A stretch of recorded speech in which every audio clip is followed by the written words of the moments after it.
I'm Douglas Lowenthal. I'm a research professor at the Desert Research Institute in Reno, Nevada.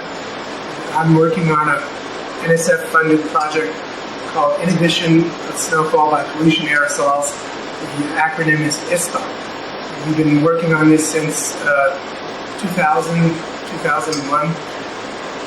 And the science of this project is the interaction between aerosol particles in the air, cloud droplets, and snow.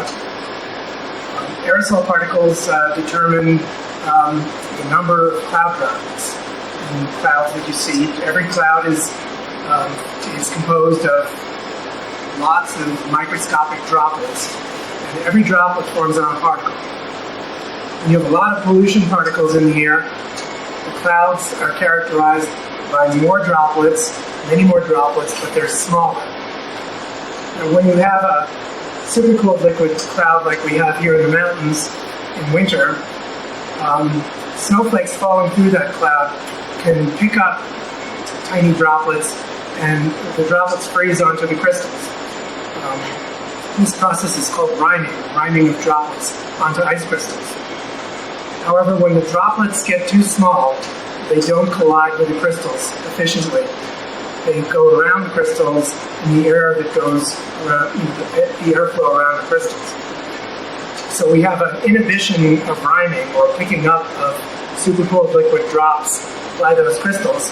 And the hypothesis that we had initially was that this process, or the inhibition of this process, results in less water on the ground. And this is a very important issue in the Intermountain West, where people rely on mountain snowpack for water when it melts in the spring. So the first go around of this project, which ended in 2002, 2003, we demonstrated empirically that there was less water, less snowfall coming to the ground as there was more pollution aerosol in the air. The droplets got smaller, there was less riming, and we got less snowfall on the ground. The next iteration of this project brought a modeler, Bill Cotton from Colorado State University, to simulate this process.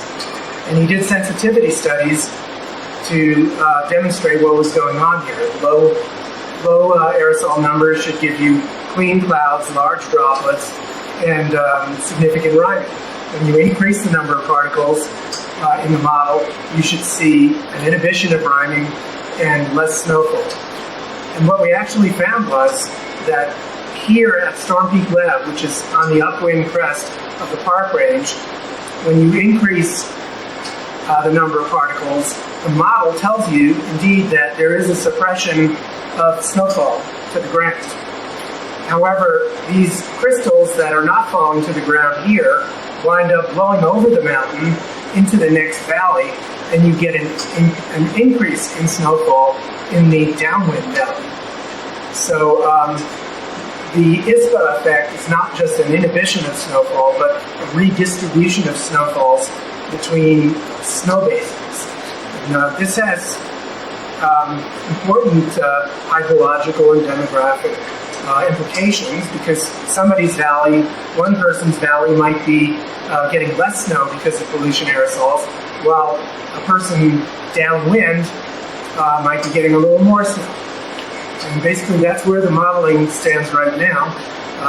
We're here in 2010 to do another round of measurements of cloud drop sizes, snow crystals, snowfall rates, and the accompanying modeling of different events.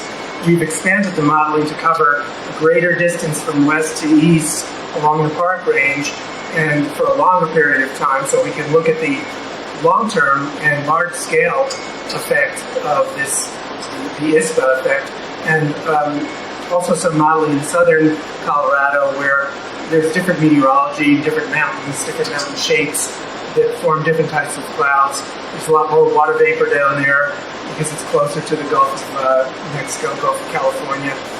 And there's also possibly more pollution down there, so you would see this effect more strongly. So that's where we stand now, and what we're doing now is just waiting for snow. There hasn't been much snow in January of 2010. We're hoping for a better month of February so we can get a range of measurements that will help us see this effect more clearly.